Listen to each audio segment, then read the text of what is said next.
Assalamualaikum warahmatullahi wabarakatuh. Sahabat-sahabat sekalian, senantiasa kita bersyukur ya, atas segala nikmat yang Allah berikan kepada kita, dengan cara sebisa mungkin kita mentaati perintahnya dan sebisa mungkin kita menjauhi larangannya. Salam serta taslim kita kirimkan kepada junjungan kita Rasulullah Muhammad SAW, sebab salawat kita itu adalah merupakan kunci ya, agar kita kelak di akhirat atau di hari kemudian itu mendapatkan syafaat dari Rasulullah Muhammad SAW. Allahumma salli ala Muhammad wa ala ali Sayyidina Muhammad. Sahabat-sahabat sekalian, saya dalam hal ini mempersembahkan sebuah diskusi ya, yang konsen terhadap Bapak Lamsen Niobahu. Jadi di sini sangat kelihatan bahwa tabiat kekafiran seseorang itu melahirkan seseorang itu menjadi penghujat, dan tidak tanggung-tanggung yang dihujatnya itu adalah Sang Pencipta alam semesta.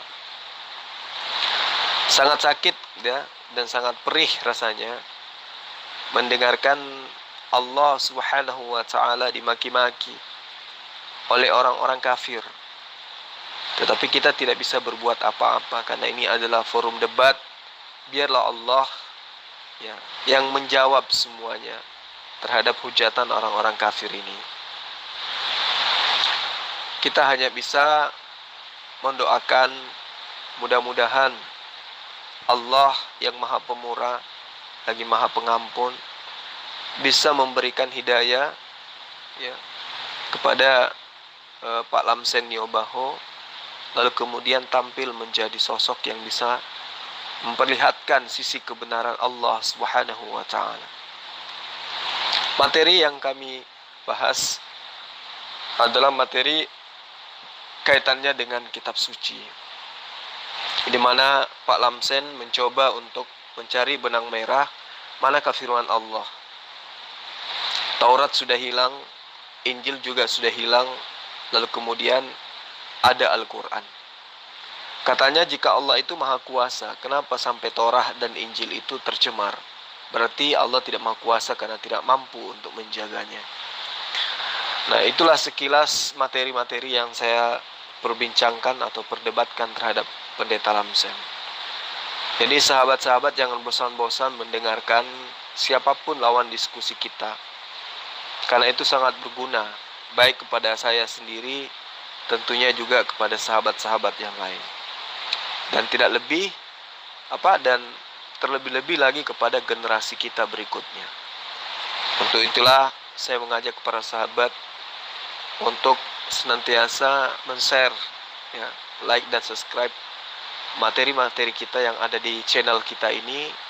Dan kalau bisa saya berharap agar iklannya itu jangan dilangkahi ya. Iklannya ditonton terus. Kalau misalnya iklannya itu lama, ya ditinggal aja HP-nya sejenak, demi untuk melancarkan misi dakwah kita.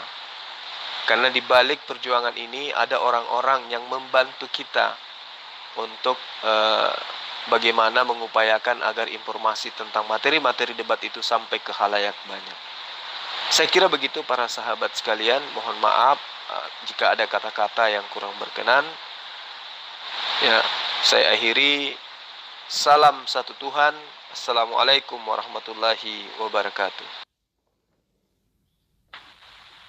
Di mana tercatat Tuhan menciptakan iblis? Di dalam kitab Anda Kolose 1 ayat 16. Karena di dalam dialah telah diciptakan segala sesuatunya, baik yang ada di surga dan yang ada di bumi, yang kelihatan maupun yang tidak kelihatan. Paham Tuan Lamsen? Jul, saya baru masuk ini. Saya tidak tahu apa yang komentari. Kalau itu tentang apa itu? Ulangi dulu, ulangi Jul. Saya baru tiba di sini sekarang. Mulai beradu dengan kamu sebagai ustadz besar. Tunjukkan dulu keustadzan besarmu itu. Saya hanya menjawab pertanyaan Anda, Tuan Lamsen, yang mengatakan mana di dalam kitab sucinya Anda yang dikatakan bahwa setan itu diciptakan oleh Allah. Saya bacakan kitab Anda, Kolose 1 ayat 16. Karena di dalam dialah telah diciptakan segala sesuatu yang ada di surga dan yang ada di bumi. Paham ya? Itu bukti bahwa setan itu diciptakan di dalam kitab Anda, menurut kitab Anda. Jadi nggak usah takut dengan ayat itu. Itulah bukti bahwa Allah itu Maha Pencipta. Setan pun diciptakan. Ngerti, Tuan Lamsen? Jul, saya mohon ya, kita diskusi dengan baik. Tapi kamu jangan khotbah ya. Kalau khotbah kamu, saya tidak bisa komentari yang mana masih komentari, yang ujung, yang tengah-tengah, yang awal. Sampai saya ngantuk dengar kamu khotbah. Ya. Itu kalau saya kamu sebutkan itu, Yesus itu bukan Allah Subhanahu wa taala.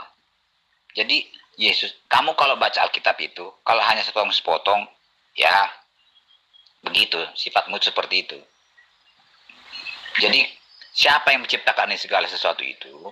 Baca dulu dari awalnya, siapa itu? Jadi iblis tidak diciptakan.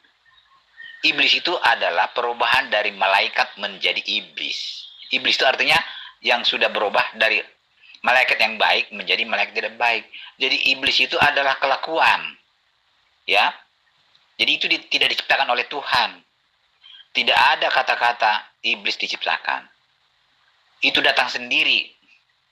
Pemberontakan sendiri karena kesombongan. Bukan itu, bukan termasuk itu. Itu pun bukan, kalau menurut pemahamanmu, itu ciptaan Yesus berarti. Kan saya cuma menjawab pertanyaan Tuan Lamsen, di mana ada ayat yang mengatakan iblis itu diciptakan. Makanya saya tunjukkan Kolose 1 ayat 16. Karena dia, di dalam dialah segala sesuatu diciptakan, yang ada di surga dan yang ada di bumi. Ya, maksudnya di sini adalah firman. Jadi pemahamannya diluruskan dulu. Ya. Artinya Allah menciptakan segala sesuatunya itu dengan cara berkehendak, dengan cara berfirman. Ketika dia menghendaki siang, cukup mengatakan jadilah siang, maka jadilah siang. Jadilah Maria hamil, maka jadilah Maria hamil. Jadilah Yesus lahir tanpa seorang ayah, maka lahirlah Yesus. Itu yang dimaksud. Jadi Allah itu menciptakan segala sesuatunya. Betul apa yang Anda katakan. Iblis itu tidak diciptakan dalam bentuk wujud, tetapi dalam bentuk sifat. Ya. Jadi yang membangkang makhluk-makhluk suci yang tadinya suci, ketika diperintahkan sujud menyembah, menghormat, ya, bukan sujud menghambakan diri, tapi menghormat, ya, kepada Adam, ada segolongan makhluk gaib yang tadinya suci kemudian membantah untuk sujud, karena menganggap derajatnya dia lebih tinggi daripada derajatnya Adam yang tercipta dari tanah. Nah, mereka-mereka inilah yang kemudian disebut iblis. Sama orang yang sudah diajarkan oleh Yesus bahwa dia diutus hanya kepada Bani Israel tapi membantah, maka dia juga adalah iblis dalam bentuk manusia. Sama ketika Yesus mengatakan hidup kekal itu adalah mereka mengenal engkau satu-satunya Allah yang benar, tetapi membantah dengan mengatakan Yesus juga Allah yang benar. Sudah dikatakan satu-satunya tidak ada yang lain, masih juga membantah bahwa Yesus juga Allah. Itu iblis itu dalam rupa manusia. Semoga Tuan Lamsen tidak betah dalam kondisi itu. Ayubi, suruh fokus dulu dengan saya si Ustadz besar itu, Jul itu. Suruh fokus dulu dengan saya, jangan dulu dengan orang-orang lain. Itu kalau saya masuk kadang-kadang putus kemana-kemana, nggak pernah jelas gimana dia itu. Ayo lebih. Tapi salah, bukan. Jadi salah kamu di situ, ya, salah. Bukan iblis diciptakan di situ, ya. Oke, mari kita dulu diskusi dengan baik, ya. Tapi jangan kamu khotbahkan, ya. Jangan khotbah kamu. Supaya gampang kita mendapat maknanya. Jangan terlalu banyak ngomong, ya. Jangan terlalu banyak omong. Saya salut dengan kamu memang. Kalau kamu khotbah itu ngerocos terus. Sepertinya tidak salah kamu punya omongan ya. Sepertinya tidak salah. Tapi kosong semua apa yang kamu katakan itu. Jadi supaya terbukti omonganmu kosong, nol, maka jangan terlalu panjang. Bisa saya kupas-kupas sedikit demi sedikit. Ya sudah, silakan aja Tuan Lamsen. Anda mau membahas apa? Yang pada intinya saya sudah membacakan dalil di dalam kitab Anda menjawab pertanyaan Anda tadi. Silakan. Contoh, maaf kesalahanmu ya. Coba buka kalau itu, kita buka bersama. Kita buka dari atas sampai ke bawah. Ya. Jadi kalau belajar harus begitu, sedikit-sedikit. Jangan terlalu lama khotbahnya. Sehingga tidak bisa dikomentari. Kemana tujuannya kita nggak tahu lagi. Coba. Atau saya kupaskan dulu ya. Yang kamu bilang tadi itu ya. Supaya kita belajar bersama. Ayat Kolose itu Tuan Lamsen, itu saya hanya menjawab pertanyaan Anda tentang di mana ayatnya iblis itu diciptakan. Makanya saya tunjukkan 1 Kolose 16. Karena di dalam dialah telah diciptakan segala sesuatu yang ada di surga dan yang ada di bumi, yang kelihatan, yang tidak kelihatan. Nah sekarang pertanyaannya, apakah iblis itu berada di antara surga dan juga bumi? Pasti jawabannya adalah iya, karena yang dimaksud dengan surga yang diplesetkan terjemahannya di sini adalah langit. Nah, apakah iblis itu antara kelihatan dan tidak kelihatan? Tentu benar, iblis itu ada di situ. Makanya itu hanya menjawab pertanyaan Anda. Kalau kemudian Anda mengajak membahas satu perikop dari ayat pertama, jelas Kolose ini bukan firman Tuhan. Ini adalah surat Paulus. Paham ya? Ya. Jul, coba dibaca itu. Yang saya kopaskan itu, Jul. Menurut Paulus, di Kolose 1 ayat 15, Yesus adalah gambar Allah yang tidak kelihatan, yang sulung, lebih utama dari segala yang diciptakan. Oke. Di ayat 16-nya, karena di dalam dialah telah diciptakan segala sesuatu yang ada di surga dan ada di bumi, yang kelihatan, yang tidak kelihatan, baik singgasana maupun kerajaan, baik pemerintah atau pengusaha atau penguasa, segala sesuatu diciptakan oleh Dia dan untuk Dia. Ayat 17-nya, Dia ada terlebih dahulu dari segala sesuatu dan segala sesuatu ada di dalam Dia. Ini Paulus ingin menjual bahwa Yesus ya yang dibunuh oleh Romawi itu adalah Tuhan dengan mengambil konsep logos, firman. Paham, Tuan Lamsen? Iya, betul kamu itu. Jadi yang menciptakan siapa? Yesus kan? Itu kan tentang Yesus itu. Kamu percaya kebenaran Alkitab itu kayak ayat itu kan? Tapi kalau kita baca dari awal, sejarahnya iblis itu adalah malaikat. Malaikat Tuhan. Memang itu diciptakan. Tapi iblisnya itu kan pemberontakan. Sehingga berubah menjadi iblis. Setan namanya. Bukan seperti Al-Quran mengatakan iblis atau setan diciptakan dari api, entah dari mana. Nggak tahu apa, lupa saya dari mana tuh. Setan itu diciptakan dari apa? Dari api kan? Nah, kalau Alkitab tidak ada seperti itu. Tidak seperti itu. Maka jangan samakan. Iblis itu adalah malaikat yang berubah menjadi iblis atau menjadi setan. Kawan ya? Jadi Tuhan tidak menciptakan khusus menjadi iblis, tidak. Yang Tuhan ciptakan adalah malaikat. Malaikat itu berubah menjadi iblis. Begitu kawan ya? Jadi kalau di depan gereja atau di mimbar gereja, Tuan Lamsen boleh melakukan plesetan seperti ini. Tapi jangan di depan saya, Tuan Lamsen. Apa yang dijajakan oleh Paulus ini adalah ya hal yang dijajakan Paulus kepada penyembah-penyembah berhala. Bukan kepada orang-orang yang menganut ajaran Taurat. Lihat saja ini surat dari Paulus, Rasul Kristus Yesus, oleh kehendak Allah, dan Timotius, saudara kita. Ini surat dari Paulus, sang penjagal. Ya, ini bukan firman Tuhan, Tuan Lamsen, bukan sabda Yesus. Ini adalah surat dari Paulus untuk jemaat-jemaat yang sudah terbentuk ya, terlebih dahulu sebelum Kristen itu didirikan secara resmi. Jadi Paulus ini mengirim surat kepada jemaat penyembah berhala yang tidak memiliki kitab suci. Ya, mereka adalah jemaat-jemaat di luar dari pemukiman-pemukiman Bani Israel yang memang sudah memahami konsep penyembahan terhadap berhala. Dewa datang dalam rupa manusia.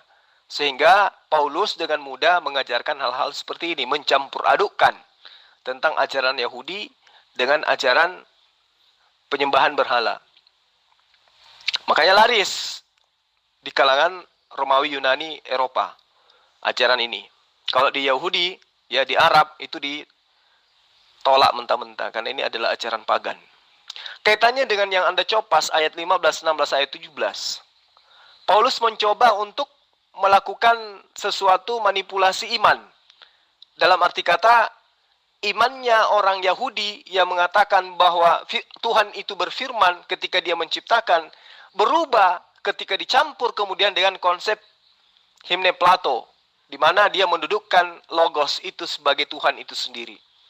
Jadi konsep logos, ya, itu kemudian diajarkan oleh Paulus bahwa Yesus itu adalah firman yang berubah inkarnasi menjadi manusia. Padahal Yesus itu bukan firman, Yesus itu adalah ciptaan. Dia adalah manusia yang diciptakan dari firman.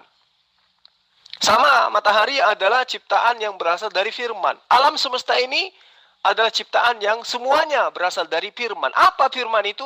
Kehendak, perkataan, ide, gagasan, kemauan sang pencipta alam semesta. Jadi Yesus itu ciptaan yang berasal dari firman. Bukan firman yang datang dalam rupa manusia, bukan. Anda salah di situ. Nah, kaitannya dengan malaikat. Di dalam Al-Quran sudah jelas dikatakan, Wa iz qala rabbuka lil malaikati inni ja'ilun fil ardi khalifah. Qalu ataj'alu fiha may yufsidu fiha wa yasfiku dima wa nahnu nusabbihu bihamdika wa nuqaddisu lak. Qala inni a'lamu ma la ta'lamun. Ya, ketika Allah mengatakan kepada para malaikat, wahai malaikat, aku hendak menciptakan pemimpin di muka bumi bernama manusia, yaitu Adam. Ya. Lalu kemudian malaikat-malaikat yang ada di situ, ya, mengatakan, kenapa hendak engkau menciptakan? Sementara kan kami sudah ada yang lebih taat. Dan bukankah kamu tahu bahwa makhluk yang akan kau ciptakan itu bakal melakukan pengingkaran terhadapmu dan pertumpahan darah saja. Maka Allah mengatakan, sesungguhnya aku lebih tahu daripada engkau. Nah, ketika Adam diciptakan, maka semua malaikat itu sujud sujud menghormat kepada Adam sesuai dengan perintah Allah. Tapi illa iblis, kecuali malaikat yang kemudian disebut dengan sebutan iblis. Jadi malaikat-malaikat yang tadinya diperintahkan untuk sujud ini, di antara segolongan mereka itu tidak mau sujud. Nah, inilah yang disebut iblis. Ya, jadi Anda salah memahami malaikat di dalam Al-Quran. Karena Anda memang tidak punya ilmu. Gitu Tuan Lamsen. Oke lah, jangan terpanjang-panjang dulu kamu. Kalau itu memang bukan firman Tuhan. Mari kita belajar mana firman Tuhan ini. Aku mencari firman Tuhan. Saya ikuti kamu ya, Jul. Kamu jangan kemana-mana dulu, Jul. Karena kamu itu terlalu lincah kamu ngomong tuh. Terlalu panjang kamu khotbah. Oke, saya mau ikut kamu dulu. Karena kamu ustadz besar. Saya ikuti. Ini bukan firman Allah. Saya mau cari firman Allah. Yang mana, Jul? Oke, baik Tuan Lamsen. Ya memang, kitab Anda itu bukan firman Allah. Tapi yang dituliskan di dalam kitab yang dikanon itu, di antara beberapa tulisan-tulisan yang berasal dari orang-orang yang hidup pada masa di abad pertama itu, ada yang menginformasikan tentang kejadian yang terjadi pada masa Yesus, murid-murid Yesus, dan juga ajaran Yesus. Ya, jadi kalau Anda berkata, mana firman Allah itu? Firman Allah itu tentu adalah perkataan yang ada di dalam kitab suci, yang mana isinya, muatannya tidak meleset, tidak bertentangan dengan akal sehat, kemudian nubuatan-nubuatannya terjadi, ucapan-ucapannya itu betul bersumber daripada orang yang diberikan amanah untuk menyampaikan firman itu, itulah firman Tuhan. Itulah firman Tuhan. Sederhana sebenarnya, akan tetapi untuk mengetahuinya harus menggunakan akal sehat. Kalau tidak menggunakan akal sehat, maka semuanya kemudian akan sakit. Jiwa sakit, hati sakit, ya, badan sakit, semuanya akan sakit. Kepala sakit, otak sakit, sakit gigi, semuanya akan sakit. Karena tidak mau, dasarnya sudah menolak. Sama dengan malaikat yang diperintahkan sujud kepada Adam, memang sudah tidak mau. Itulah iblis. Nah, sama ketika sudah ditunjukkan oleh nabi-nabi terdahulu, termasuk Yesus, bahwa akan datang orang atau sosok penolong lain yang mengajarkan tentang sesuatu, segala sesuatunya, ditolak kemudian. Nah, itulah iblisnya. Jadi kalau Yesus mengajarkan, aku akan minta kepada Bapa seorang penolong lain. Dan ketika dia tidak datang sebelum aku pergi, dia tidak akan pergi kalau aku belum pergi. Dia tidak akan datang kalau aku belum pergi. Itu kata Yesus. Nah, lalu kemudian ketika dia datang, dialah yang akan mengajarkan segala sesuatunya tentang kebenaran. Nah, ini yang perlu dicari. Siapa dia ini yang mengajarkan segala sesuatunya tentang kebenaran? Itu Tom Lansen. Jadi oknum inilah yang mengajarkan firman Tuhan kemudian. Entahlah, dia marah tadi. Ya, pusiang katanya. Marah dia. Karena ada yang menuduh dia menyembah manusia. Bang, emang kemana Pak Lamsan, Bang? Abang balas-balas PN dia terus. Pak Lamsan kemana, Bang? Aku udah lama nggak ketemu, nggak ngobrol sama dia, Bang. Kamu itu gila, Jul. Kalau saya tahu orang gila tidak mungkin bisa mengejar orang waras. Gilanya itu apa? Kamu tidak percaya kepada Alkitab saya, kamu gunakan Alkitab saya yang salah itu untuk mengajari saya meluruskan saja pada yang kitab yang salah. Kamu itu gila. Namanya kaloro. Susahnya di kamu itu. Nami kaloro. Tuan Lamsen. Bukan kaloro. Ya, kolor. Assalamualaikum Ustadz. Wah, kayaknya Ustadz Zuma ini suka silat ini ya. dari yang saya pantau dari profilnya nih, beliau ini kayaknya Ustadz Zuma ini suka sekali dengan silat ini. Benar nggak tuh Ustadz? Udah menang berapa kali Ustadz? Kayaknya ada gurunya itu di sampingnya itu. Biasa aja, itu hanya gaya-gayaan aja biar kelihatan keren. Sorry, saya ada nelpon tadi. Panjang ceritanya ini. Akhirnya saya terganggu dengan Jul. Apakah masih ada Jul di sini? Coba, masih adakah Jul di sini? Supaya kita ulangi. Biar sampai sore nggak apa-apa lah. Saya rela dulu ikutin apa yang diajarkan Jul ini. Jul, masih adakah di sini? Saya masih ada, Tuan Lamsen. Saya senantiasa menunggu Tuan Lamsen ya untuk mengkaji lebih dalam sisi kebenaran daripada firman Tuhan, baik itu dalam perspektif pandangan Kristen maupun Islam. Silakan Tuan. Oke, syukurlah kalau begitu. Saya pikir kamu sudah nggak ada. Nah, tadi sepertinya kalau nggak salah di atas kamu mengatakan tidak ada firman. Kitab saya itu bukan firman Allah. Itu hanya berita-berita dari mana, saya nggak tahu, kurang jelas tadi. Kalau itu bukan firman Allah, tetap juga pertanyaan saya, yang mana firman Allah yang benar itu? Kita harus ke sana kan? Saya tinggalkan ini dulu, Alkitab saya ini. Karena kamu sudah yakinkan saya itu bukan firman Allah. Yang mana firman Allah itu? Ya, kalau kita berbicara mengenai saat sekarang, yang firman Allah itu adalah Al-Quranul Karim. Itu tidak ada keraguan di situ di dalamnya, Tuan Lamsen. Jul, fokus dulu. Fokus dulu, kita berdua dulu. Tinggalkan dulu yang lain. Jadi mulai zaman Musa sampai zaman Yesus sampai zaman Muhammad tidak ada firman Allah. Ya, dari zaman Musa, firman Allah itu adalah kitab Taurat. Kemudian zaman Yesus, ya, muncul lagi Injil. Jadi Taurat itu sudah tercemar, Kemudian Yesus datang untuk menguatkan kembali dengan kitab Injil, membenarkan kitab Taurat. Nah, kitab Taurat Injil itu juga tercemar, maka datanglah kemudian Al-Quran. Al-Quranlah sebagai tumpuan akhir daripada seluruh rangkaian firman Tuhan yang pernah diwahyukan. Seperti itu Tuan Lamsen. Oh, itu tercatat, ada apa nggak tercatat Injil itu? Di zaman Musa sampai Yesus masih ada Taurat itu sampai zaman Yesus. Dari zaman Yesus sampai zaman Muhammad masih ada Injil itu. Intinya, kitab selain daripada Al-Quran itu semua sudah tercemar dengan karangan manusia, bercampur aduk dengan karangan manusia biasa. Yang murni sebagai firman Allah itu sisa Al-Quranul Karim. Itu yang perlu dipahami Tuan Lamsen. Terima kasih jawaban Anda. Jadi Taurat diturunkan langsung tercemar. Artinya tidak ada lagi petunjuk bagi orang-orang mulai zaman Musa sampai zaman Yesus. Yesus memperbaiki lagi. Injil juga tercemar begitu, atau tidak ada berupa kitab atau bagaimana, berupa apa itu dari zaman Yesus sampai zaman Muhammad itu berupa apa Injil itu? Saya jadi bingung ini, ajarkan dulu saya. Jadi Yesus itu datang kepada Bani Israel memberitakan tentang firman Allah. Jadi Yesus itu menerima firman dari Allah.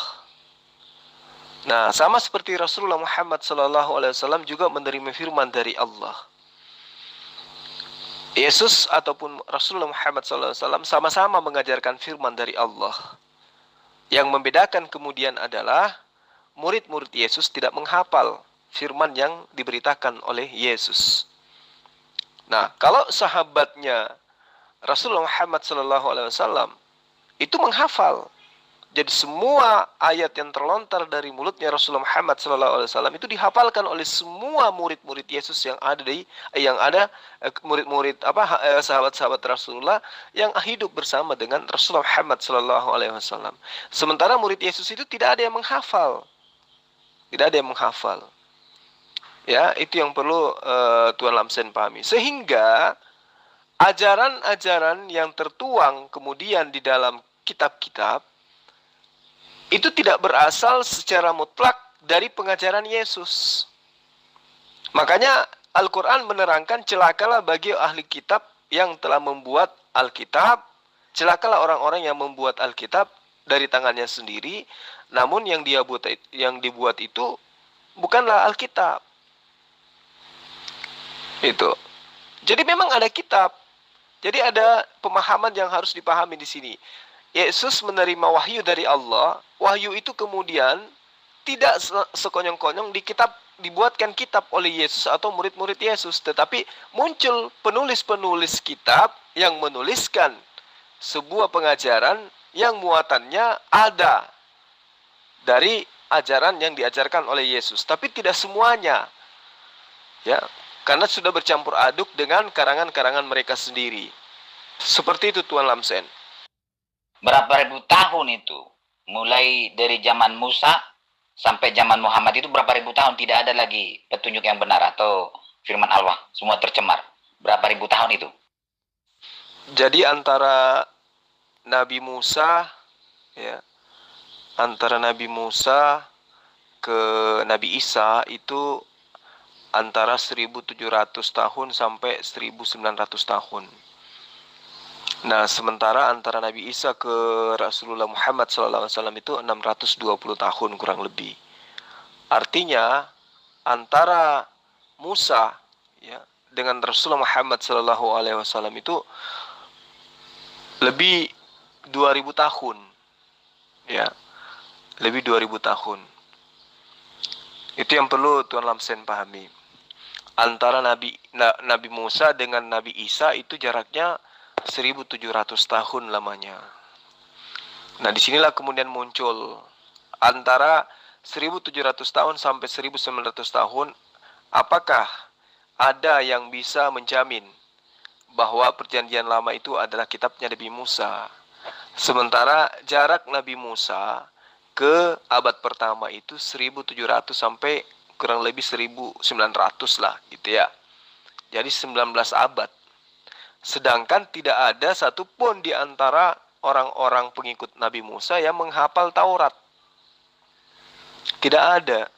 Sedangkan zamannya Nabi Musa saja, Musa sudah mengatakan, sedangkan aku masih hidup, kalian sudah memperlihatkan tegar tengkukmu kepada Allah. Itu zamannya Musa.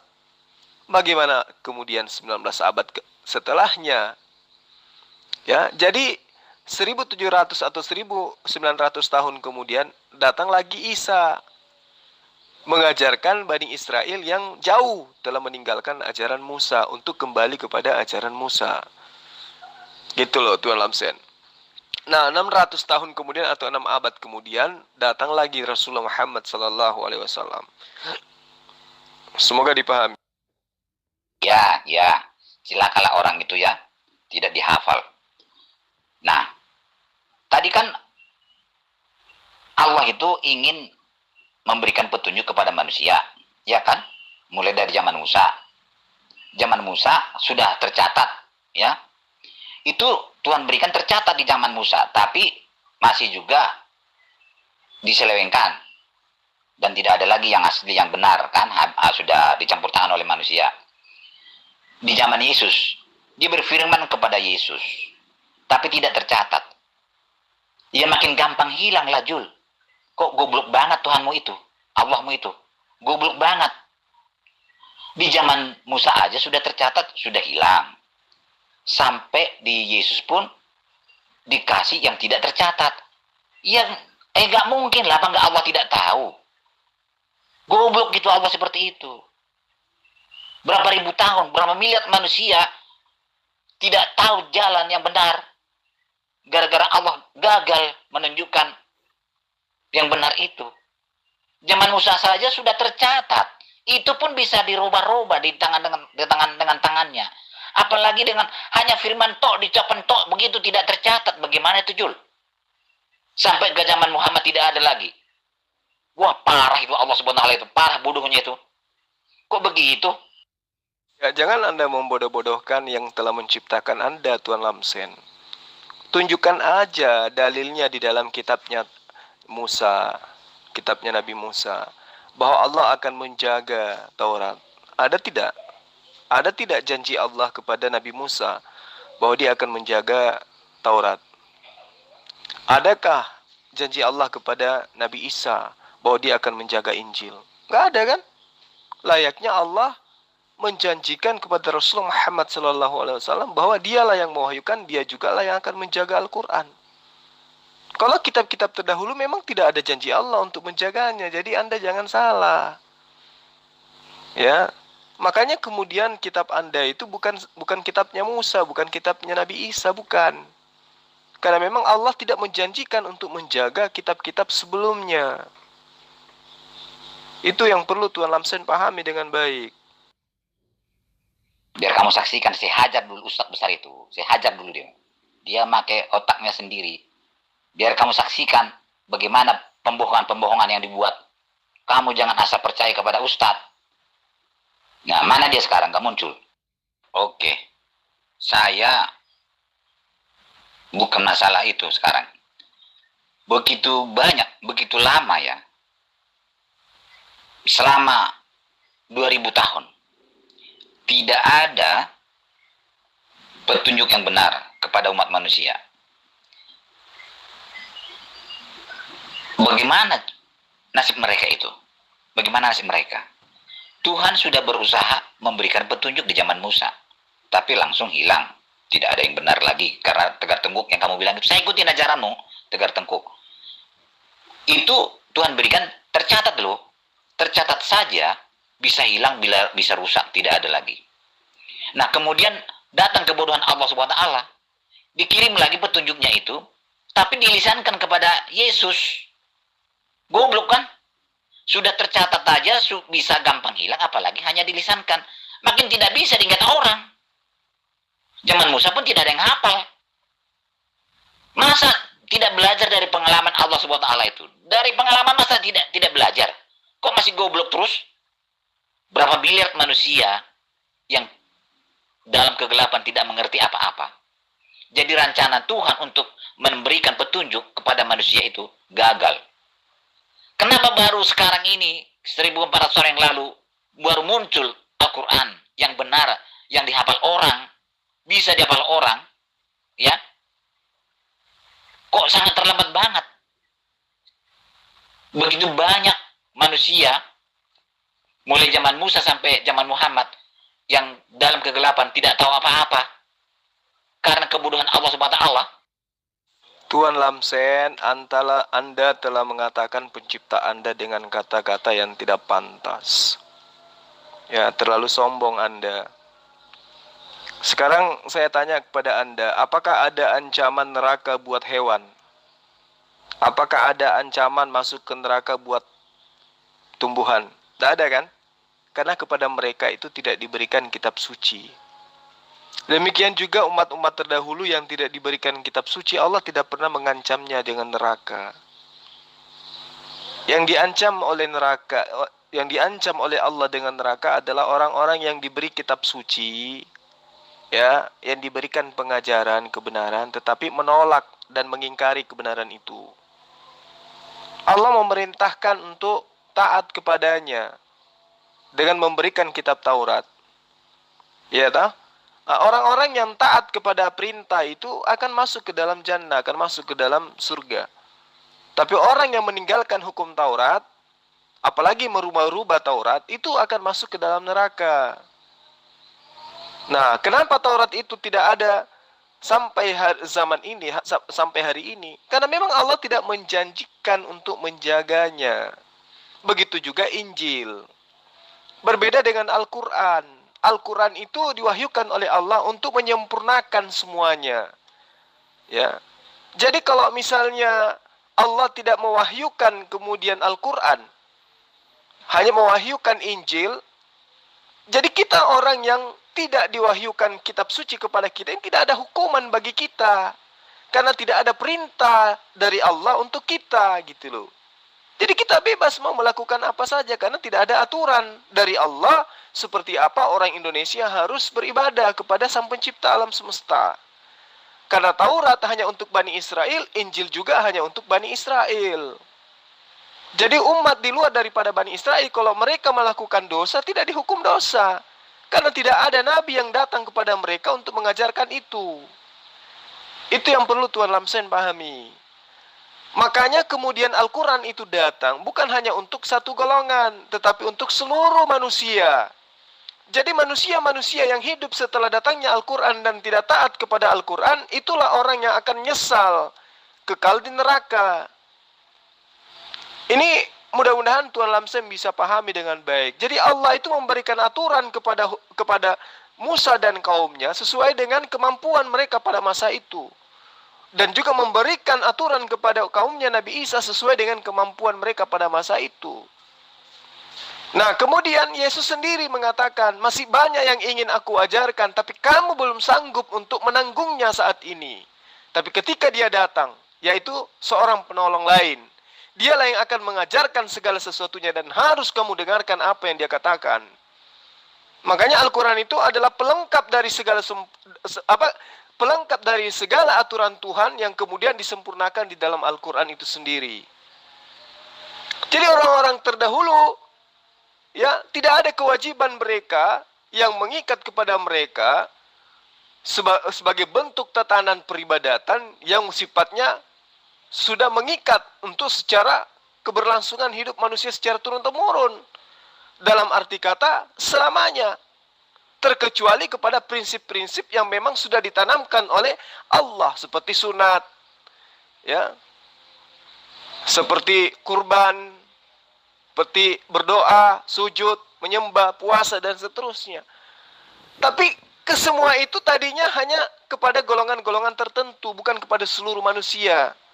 Ini yang perlu Tuan Lamsen pahami dengan baik. Kamu lagi bodoh. Mana ada? Kamu bilang sudah tidak ada Tauratnya Musa lagi.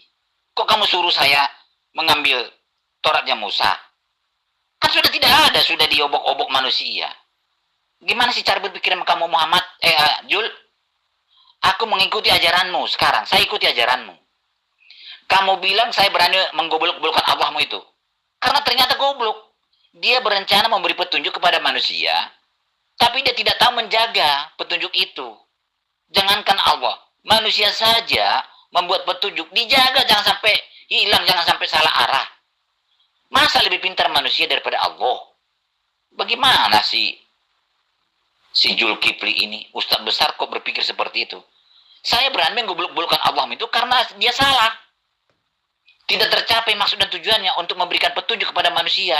Mulai dari zaman Musa sampai zaman Muhammad. Baru zaman Muhammad Allah berhasil menjaga petunjuknya. Kan bodoh itu namanya itu. Beribuan tahun, 2000 tahun, bayangkan berapa miliar manusia tidak mengetahui kebenaran. Tuan Lamsen, cobalah Anda menggunakan akal sehat. Orang tua Anda memberikan aturan di dalam rumah Anda untuk Anda jalankan sebagai wujud kasih sayang kedua orang tua Anda kepada Anda. Jangan engkau berlari, wahai Lamsen kecilku, entar kamu jatuh kejeduk bibirmu monyong. Lalu kemudian Tuan Lamsen langgar itu. Ya, apakah kemudian pertanyaannya orang tua Anda bodoh? Karena tidak bisa menjaga aturannya. Sampai anaknya yang bernama Lamsen itu jatuh dan bibirnya kejeduk lantai. Akhirnya otaknya nggak berfungsi dengan baik. Yang bodoh orang tua Anda atau anaknya yang tidak mau taat kepada orang tuanya. Begitulah aturan Tuhan. Bukan Allah yang bodoh, Tuan Lamsen. Jaga lisan Anda. Ya. Manusia itu sudah diberi akal untuk taat kepada perintah Tuhan. Tetapi mereka bukannya taat, malah diroba-roba. Itu firman Tuhan. Itu yang perlu Anda pahami dengan baik. Nah, kenapa Al-Quran itu bisa tetap terjaga? Karena mukjizat Al-Quran itu bisa dihafal. Dengan mudah manusia bisa mengingatnya. Itu salah satu mukjizatnya. Jadi mukjizat kepada Nabi Musa tidak sama seperti mukjizat kepada nabi-nabi yang lain. Itu yang perlu Anda pahami dengan baik. Mudah-mudahan analogi ini bisa membuat Anda menjadi waras, Tuan Lamsen. Nah, untuk apa Allah berikan Taurat? Apa Allah tidak tahu manusia itu nanti akan menolaknya, akan mengobok-oboknya, merusaknya? Rencana Tuhan itu tadinya mau berikan petunjuk kepada manusia untuk apa? Tadi kamu bilang kalau tidak dikasih Taurat kepada binatang tidak masuk neraka. Ya udahlah, nggak usah dikasih Taurat kepada manusia supaya jangan masuk neraka. Bagaimana sih cara berpikirmu, Jul? Taurat itu apa sih maksudnya? Kan petunjuk supaya jangan masuk neraka. Nah, sekarang kamu bilang kalau tidak dikasih Taurat tidak masuk neraka. Sudah dikasih Taurat, jadi akhirnya berbahaya, makin parah lah manusia ini. Masuk neraka semua jadinya karena kebodohan Allah itu. Ya, kamu sangat pintar saya lihat ya, mau muter-muter balikan ini ya. Saya tidak tahu dari mana, pengajar dari mana kamu bilang ini. Binatang tidak dikasih Taurat karena ya supaya tidak masuk neraka, bisa tidak masuk neraka, tidak masuk neraka itu. Ya, menurut pengajaranmu ya, saya tidak tahu dari mana kamu tahu itu. Nah, manusia pun tidak masuk neraka karena tidak dapat Taurat. Nah, maksud dan tujuan Allah memberikan Taurat kepada manusia kan supaya tidak masuk neraka. Untuk apa itu maksudnya rupanya? Kehidupan ini aturan yang berlaku adalah aturannya Tuhan. Tuan Lamsen yang mulia di mata setan. Aturan yang berlaku di atas muka bumi ini itu aturan Tuhan. Sunnatullah namanya. Bukan aturan manusia yang berlaku. Jangankan hal yang seperti itu, Tuan Lamsen. Anda lahir menjadi Lamsen, Anda tidak pernah kompromi dan minta ya pertimbangan kepada sang pencipta Anda dulu. Oh, saya lahirkan sebagai Lamsen, jadi seorang laki-laki, jangan jadi seorang perempuan. Tidak. Tapi sekonyong-konyong sang pencipta alam mau melahirkan sosok manusia jelek seperti Anda, tanpa ada dia konfirmasi atau izin dulu kepada Anda. Kenapa? Karena aturan yang berlaku adalah aturannya sang pencipta alam semesta.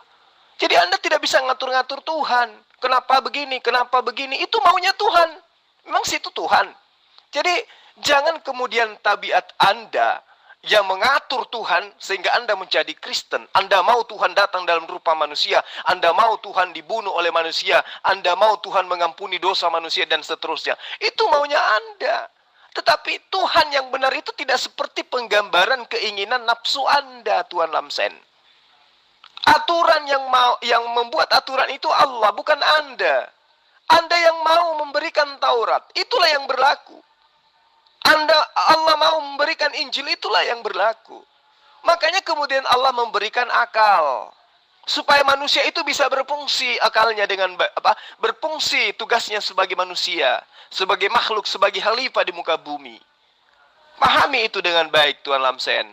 Kenapa kemudian binatang itu tidak diberi Taurat? Karena memang tidak ada akalnya. Manusia diberikan Taurat karena ada akalnya. Dia bisa memilah antara perintah Tuhan dengan yang bukan perintah Tuhan. Dia bisa memilah antara mana yang mereka harus lakukan dengan mana yang tidak. Kepada mereka-mereka yang tidak pernah diberi kenabian, tidak pernah diberi kitab suci, tentu tidak ada aturan yang mengikatnya dia. Lantas Anda mau, kalau begitu, Tuhan tidak usah kasih firman, tidak usah kasih aturan supaya manusia bebas. Itu maunya Anda. Karena memang seperti itulah yang diajarkan di dalam agama Anda. Dengan matinya Yesus Kristus yang salim, kita dibebaskan dari kuk penghambaan, kita dibebaskan dari aturan-aturan hukum Taurat. Itu yang Anda mau, hidup seperti binatang. Tapi bukan aturan Anda yang berlaku di sini. Yang berlaku di sini adalah aturan Sang Pencipta alam semesta, Allah Subhanahu wa taala, bukan Paulus, bapaknya iblis. Ngerti, Tuan Lamsen? Nah, sekarang saya ikutin kamu ajaranmu dulu, ya. Tidak kena kamu punya ilustrasi itu.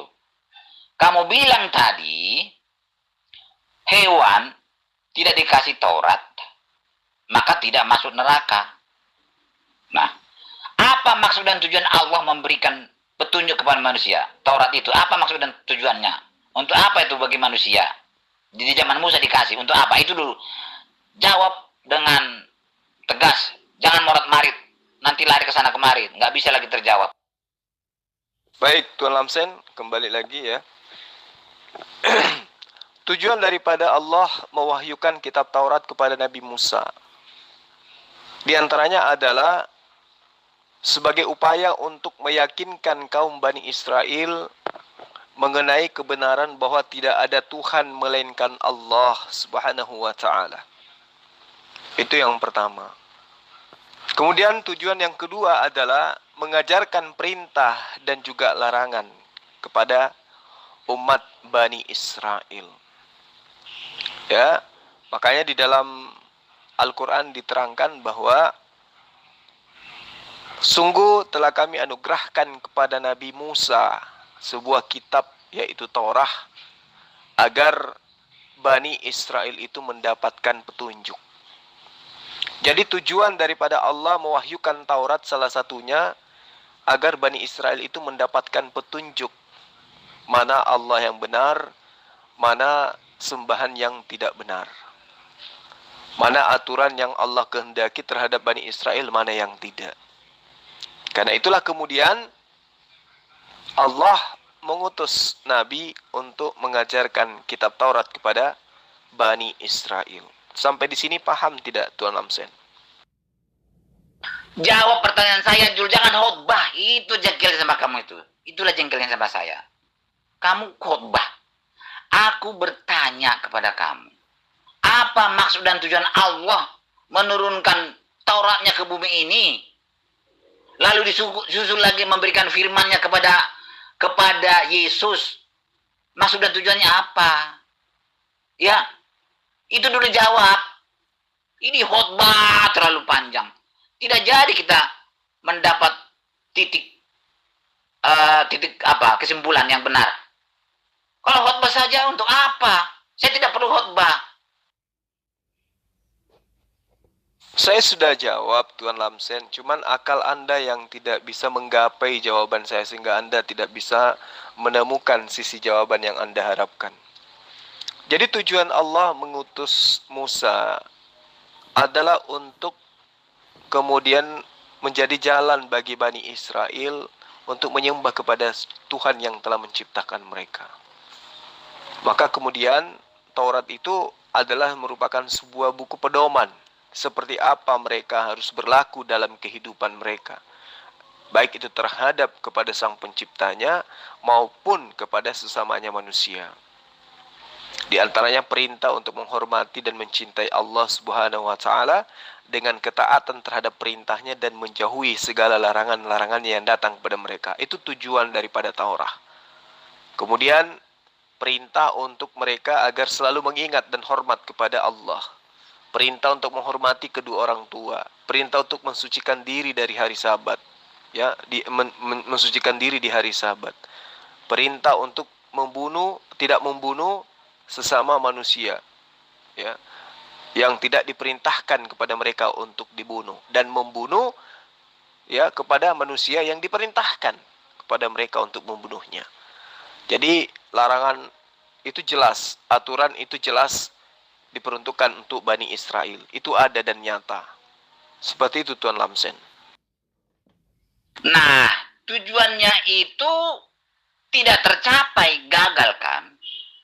Gagal. Karena langsung dirubah oleh manusia itu, tidak tercapai. Termasuk kepada bangsa Israel. Tidak dijaga oleh Allah kan? Nah, supaya tercapai tujuannya itu, Allah mengulangi lagi menurunkan firman-Nya, tapi tidak tercatat.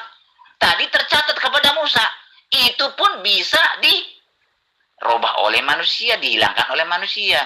Sekarang makin bodoh lagi dia, diturunkan lagi firman-Nya atau petunjuknya kepada Yesus, tetapi lisan kan semakin parah, ya gampang hilang lah. Saya juga gampang lupa. Ini menit kamu katakan A, saya sudah lupa itu. Apalagi begitu panjang itu firman itu, begitu banyak itu firman Allah. Mana bisa diingat manusia? Bagaimana itu Allah seperti itu? Artinya maksud dan tujuannya itu yang kamu katakan itu tidak tercapai. Itu tercapai setelah Al-Quran diturunkan karena dijaganya. Kan begitu.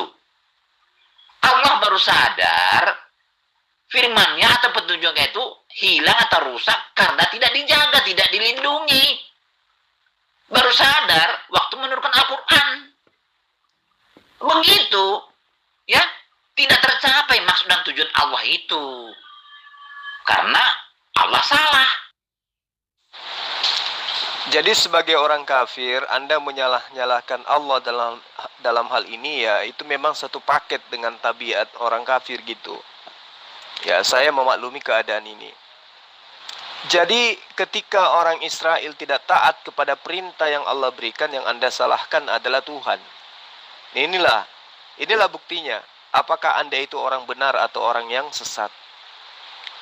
Anda diberikan petunjuk, ketika Anda melanggar petunjuk, maka yang Anda salahkan adalah petunjuk tersebut. Itulah kelirunya Anda.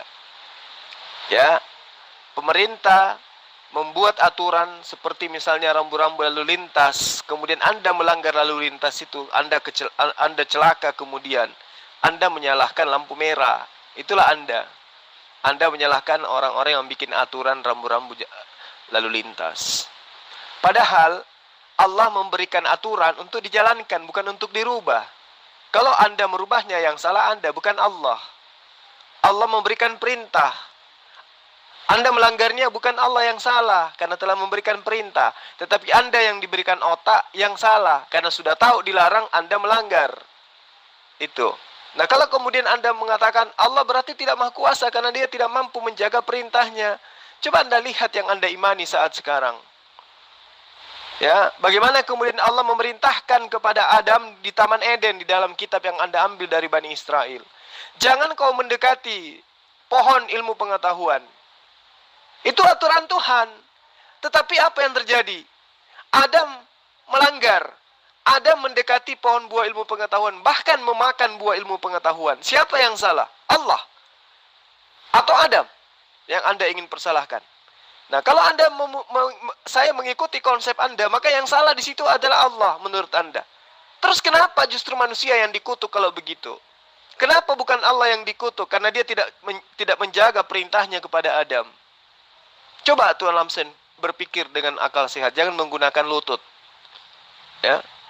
Allah memerintahkan Adam, jangan kau mendekati pohon ilmu pengetahuan. Jangan kau mendekati jangan engkau makan buah baik dan buruk. Adam melanggarnya, yang salah Allah, Anda goblok, Anda bahlul. Jelas yang salah itu adalah Adam yang tidak bisa taat kepada perintah Tuhan, bukan perintah Tuhannya yang salah. Tapi Adamnya yang salah karena melanggar dan tidak mentaati perintah Tuhan. Datang Anda bahlul, yang Anda salahkan adalah Tuhan karena tidak bisa menjaga Adam menurut Anda. Padahal manusia itu diberi akal untuk memilih mana yang baik, mana yang buruk. Anda sudah memberikan aturan, Anda sudah menunjukkan jalan lurusnya. Yesus sudah menunjukkan jalan lurusnya. Jalan lurus itu adalah menyembah kepada Allah dan mengimani Yesus sebagai utusan Allah. Tetapi Anda membelokkan. Yesus itulah Allah itu sendiri. Itulah Anda dengan iblis yang menyesatkan Adam, tidak ada bedanya. Paham tak dengan apa yang saya sampaikan ini, Tuan Lamsen? Saya tidak bisa menemukan jawaban kalau terlalu khotbah. Kalau khotbah kan saya tidak bisa mendapat jawaban. Otak saya itu kecil. Bodoh saya. Mampu diterima hanya jawaban singkat jelas. Kalau khotbah tidak bisa. Anda ngaku bodoh. Anda sadar Anda bodoh. Tetapi ketika Anda tidak bisa mencerna kebenaran, Anda membodoh-bodohkan Tuhan yang telah menciptakan Anda. Itulah bukti bahwa Anda itu telah dikutuk oleh Allah. Ya, hati Anda sudah dikunci oleh Allah. Karena Anda bodoh, tapi ngaku justru yang menciptakan Anda itu adalah bodoh. Analogi yang sederhana yang saya sampaikan tadi, coba Anda lihat. Allah memerintahkan Adam di Eden, jangan makan buah ilmu pengetahuan. Adam memakannya, Adam melanggarnya. Yang salah Allah atau Adam? Coba jawab dengan singkat, Tuan Lamsen. Karena Tuan Lamsen menghilang entah kemana, maka diskusi pada kali ini kita tutup sampai di sini. Terima kasih atas perhatiannya. Semoga Allah melimpahkan rahmat dan hidayah kepada kita semua. Wabillahi taufiq wal hidayah.